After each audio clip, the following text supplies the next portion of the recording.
Multiplexing. पहले आप देखिए मल्टीप्लेक्सिंग होती क्या है।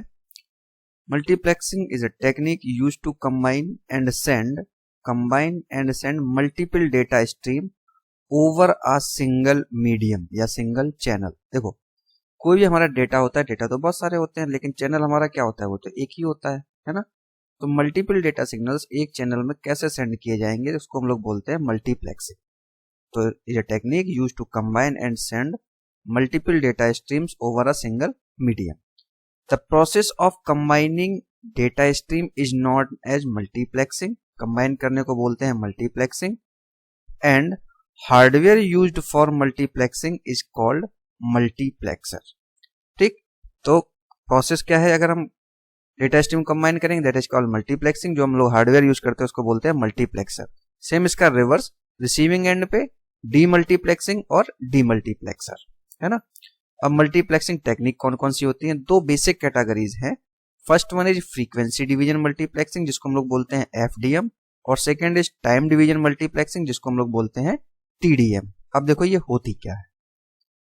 फ्रीक्वेंसी डिवीजन मल्टीप्लेक्सिंग में जितनी भी बैंडविड्थ होती है, available bandwidth is divided into number of smaller independent logical channels with each channel having a small bandwidth. देखिए इस चीज को समझिए।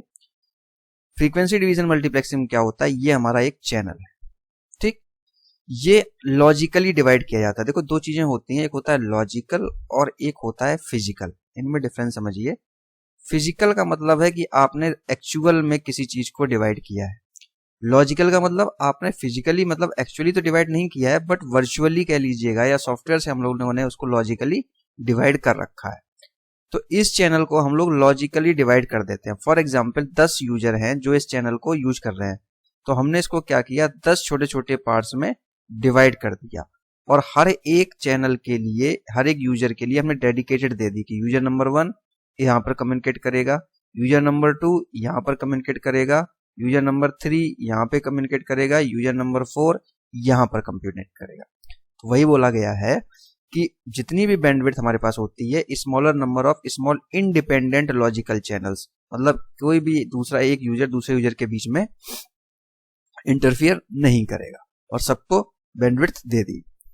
इट असाइंस फ्रीक्वेंसी रेंजेस, ठीक है ना, to each user by frequency है, तो हम लोग रेंजेस डिफाइन, और signal on a medium. Thus all signals are transmitted at the same time and each using different frequencies। अब देखिए ये फिगर, अब देखिए इस फिगर में ये हमारे यूजर्स हैं कई सारे, 1 2 3 4, है ना, इधर भी यूजर्स हमारे बने हुए हैं। ये मल्टीप्लेक्सर लगा हुआ है, ये डीमल्टीप्लेक्सर लगा हुआ है। ये पूरे इसने क्या किया है, पूरे चैनल को 1 2 3 4 फ्रीक्वेंसी की 4 रेंजेस में डिवाइड कर दिया है, और सभी के लिए ये डेडिकेटेड आपने लिंक यहाँ पर दे दी, डेडिकेटेड फ्रीक्वेंसीज को रेंजेस असाइन कर दी। तो क्या करेंगे, सभी एक दूसरे से कम्युनिकेट करते रहेंगे और अपनी डेडिकेटेड फ्रीक्वेंसी रेंज में, एक दूसरे को कोई भी दूसरा हमारा इंटरफियर नहीं करेगा, है ना। तो इसमें जो है डीमल्टीप्लेक्सर लगा होता है रिसीविंग एंड पे, जो सब सारे सिग्नल्स को अलग अलग करके देन फिर इनको अगेन सेंड करता है। तो that is called frequency division multiplexing. मतलब जो चैनल दिया गया है, ये चैनल जो दिया गया है, इसको हम लोग लॉजिकली उतने पार्ट्स, स्मॉल पार्ट्स में डिवाइड कर देते हैं जितने हमारे यूजर्स हैं, देन फिर सभी को असाइन कर देते हैं स्पेसिफिक फ्रीक्वेंसी रेंज, और ये कम्युनिकेट करते रहते हैं। अब देखिए इसकी रिवर्स टाइम डिवीजन मल्टीप्लेक्सिंग क्या होती है। टाइम डिवीजन मल्टीप्लेक्सिंग ये कहता है sharing is accomplished by dividing available transmission time. जितना आपका ये चैनल था इसमें शेयरिंग की जाती है। Sharing is accomplished by dividing accomplished available transmission time on a medium channel among users. देखिए क्या है, ये हमारा एक चैनल है पूरा, ठीक है ना। टाइम के हिसाब से इसमें हम देखते हैं कि जब ये चैनल जो दिया जा रहा है वो एक ही यूजर को पूरा दे दिया जाता है पहले, फिर दूसरे टाइम पीरियड में क्या करते हैं, दूसरे यूजर को पूरा हम चैनल यूज दे देते हैं कि अब आप यूज कर लो भाई, अब आप यूज कर लो, अब आप यूज कर लो। तो नंबर से ये लोग क्या करते हैं, यूज करते हैं पूरा चैनल, है ना। तो each user of the channel is allotted a small time interval. जो हमारा चैनल है ये टाइम इंटरवल में अलॉट किया जाता है, during which he transmits a message. Total time available in the channel is divided and each user is allocated a time slice.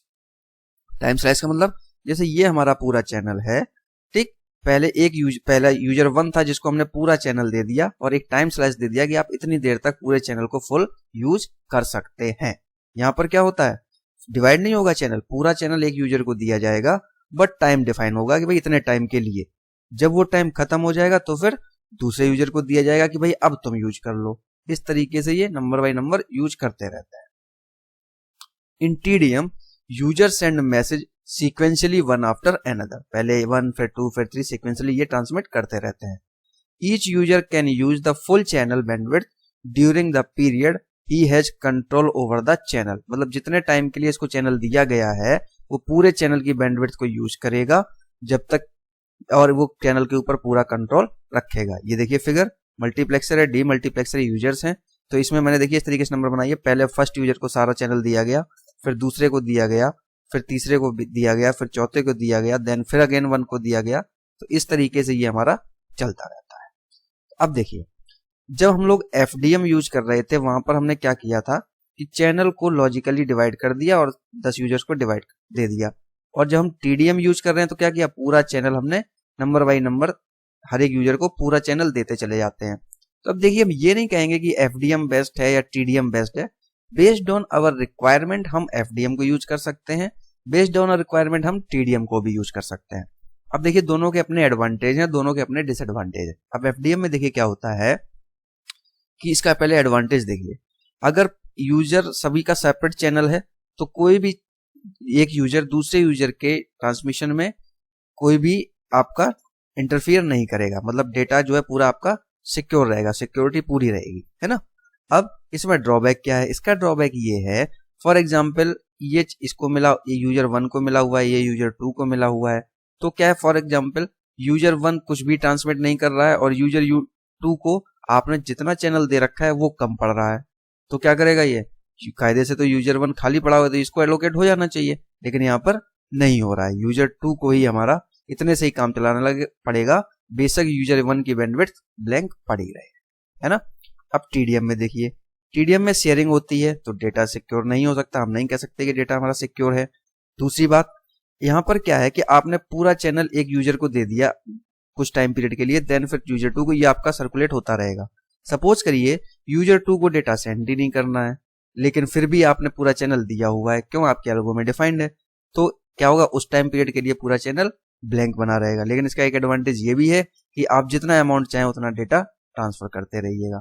तो FDM का अपना एडवांटेज है और डिसएडवांटेज है, टीडीएम का अपना एडवांटेज और डिसएडवांटेज है, हम अपनी रिक्वायरमेंट के हिसाब से एफडीएम और टीडीएम को यूज करते रहते हैं। तो यही बात है, मैं एक बार रिपीट कर देता हूँ, फ्रीक्वेंसी जब हम एफडीएम यूज करते हैं तो चैनल को लॉजिकली डिवाइड किया जाता है, डेडिकेटेड लिंक हम लोग देते हैं, डेडिकेटेड चैनल देते हैं और यूज करते हैं हमारे यूजर्स, और टाइम डिवीजन मल्टीप्लेक्सिंग में हम लोग पूरा channel with the time slice हम सभी यूजर्स के बीच में शेयर करते हैं। तो ये छोटा सा टॉपिक था, मल्टीप्लेक्सिंग 2 तरीके की होती है जनरली, एफडीएम और टीडीएम, तो इस तरीके से मैंने आपको ये बता दिया। Okay, thank you.